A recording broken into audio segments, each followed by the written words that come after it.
اللہ حضرت معاویہ رضی اللہ عنہ رات کو بے وقت کسی شور پر آنکھ کھل گئی.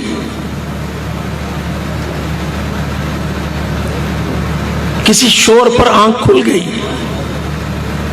جاگنے کے بعد معلوم کیا کہ ابھی تو میرے جاگنے کا وقت نہیں ہے. حاجب کو، خادم کو، زمیل کو آواز دی.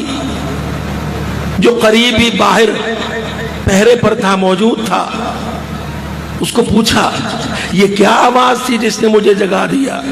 اس نے کہا یہ ارض دمشق ہے، آپ والی شام ہیں، شام میں صلیبیوں کے نشان ہیں، ان کے گرجے ہیں، یہ گرجے کا گھنٹہ تھا، یہ گرجے کا گھنٹہ تھا. اس کی آواز نے جگا دیا امیر المومنین کو. کہنے لگے مسلمانوں کے اوپر ان کے مظالم اور مسلمانوں کے شہروں میں مفتوح علاقوں میں ان کے معابد اور کلیسا خاموش ہو گئے. دن چڑھا، خاص خاص کمانڈر بلا لیے، خاص خاص کمانڈر جو اسپیشل ٹاسک فورس کے لوگ ہوتے ہیں. کچھ تو ہوتے ہیں نا جو ریگولر ٹریننگ میں ہوتے ہیں، نارمل ریگولر ٹریننگ. کچھ ہوتے ہیں جو ویری اسپیشل ٹاسک رائڈرز ہوتے ہیں. ان میں بات کی، کہنے لگے میں نے ایک ہدف دینا ہے، ہدف میرا مشکل ہے. کمانڈروں کے ساتھ انٹرویو کیے، ایک کو ان میں سے چن لیا اس کام کے لیے جو دل میں ہے، اس کو تخلیہ میں بٹھا لیا. کہنے لگے تجھے میں ایک کام بھیجوں گا، جائے گا تو 2 دیت، آئے گا تو 3 دیت دوں گا. بول میرا کام کرے گا؟ اس نے کہا امیر المومنین کام بتائیے، حکم تو آپ کا میں مانوں گا. کام بتا کیا بتلایا؟ اللہ اکبر، ہمارے وزیر اعلیٰ کے کام، فلانی ٹرین، فلانی ٹرین، فلانی بس، فلانا ایرا، نتھو خیرہ کے خراپا. کہنے لگے یہ جو پڑوس کی صلیبی ریاست ہے، اس ریاست کے حکمران کے پاس جا، ایسے وقت میں جا کہ تجھے کم از کم 2 نمازوں کا وقت مل جائے کہ اگر ایک میں نہ ہو تو دوسرے میں عین اس کے دربار میں آذان دے. ذمہ دار ہوں حوالے کا.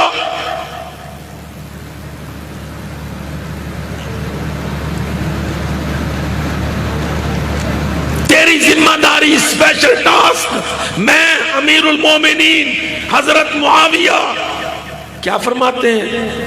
کہتے ہیں ٹاسک یہ ہے کہ تو نے یہ پڑوسی ریاست کے نواب کے محل میں، دربار میں جا کر اس کے سامنے آذان دینی ہے.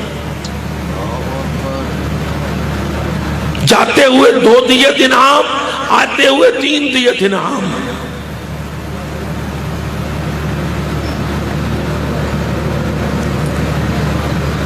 جب اس نے دیکھ لیا تو وہ سمجھ گیا کہ امیر المومنین نے مجھے بہت مشکل کام کے لیے چنا ہے.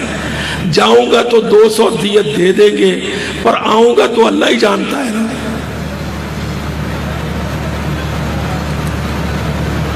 کیتھولک چرچ نواب کے دربار میں آذان. ہم یہاں پجاری ہیں، غلام ہیں نیٹو بے ایمان کے. NATO North Atlantic Treaty Organization کے 37 چوڑے عیسائی ملکوں کا اکٹھ. ہمارے یہاں تو تصور ہی نہیں. ان کے گرجے کے پاس سے بھی ہم دعوت لے کے گزرے. حضرت معاویہ اپنے کمانڈر کو کہتے ہیں صلیبی ریاست کے دربار میں جا کے نواب کے سامنے آذان دے.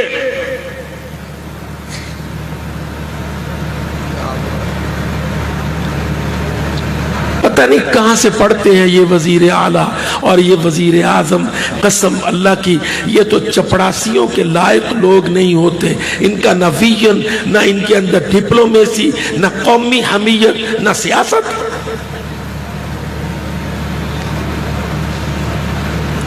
اس نے روپ دھارا، کچھ مدد مانگی خرچے کے لیے، فرمانے لگے جو چاہیے تجھے ملے گا.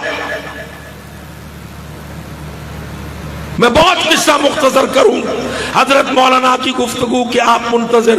وہ چلا گیا اور جیسے جیسے روپ دھار کے دربار میں پہنچ گیا، عین وقت آیا جب اذان کا، نماز کا، مسلمان کا، تو دربار میں کھڑا ہو کے ایک طرف ان سے کہہ کے باقاعدہ میں اپنی عبادت کرنے لگا ہوں، اذان پکار دی.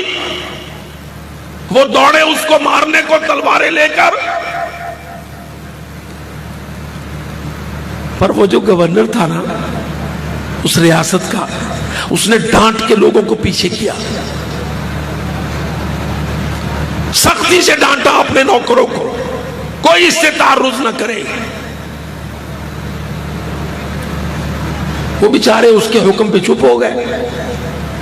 اذان دی، پھر نماز پڑھی. اس گورنر نے بلا لیا، آ گئے. کہتا تم بہت اچھے مسلمان ہو، بڑے پختہ مسلمان ہو، سفر میں آئے ہو، مسافر ہو.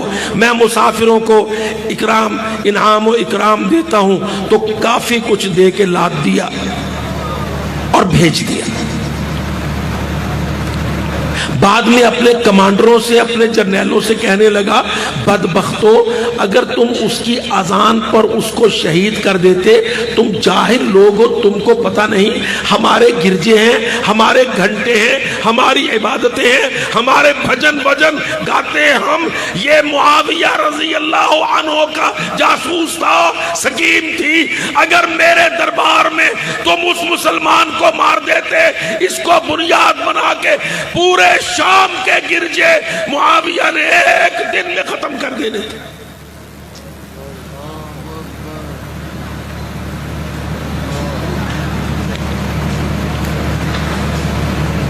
کہنے لگا کم بختو، مارنے لگے تھے اس کو، جاہلو، تم کو پتہ نہیں یہ آدمی میرے دربار میں آ کے اذان کے وقت اذان اور پھر نماز، تمہیں اس کے پیچھے کچھ انٹیلیجنس نہیں؟ یقیناً یہ معاویہ کا آدمی ہے رضی اللہ عنہ، اور اگر کہیں تم میری موجودگی میں اس کو شہید کر دیتے تو سمجھو کہ شام کے اندر سے جہاں ہماری صدیوں کا وجود تھا، ہمارے گرجوں کا نام و نشان معاویہ نے مٹا دینا تھا، اسی کو بنیاد بنا کر.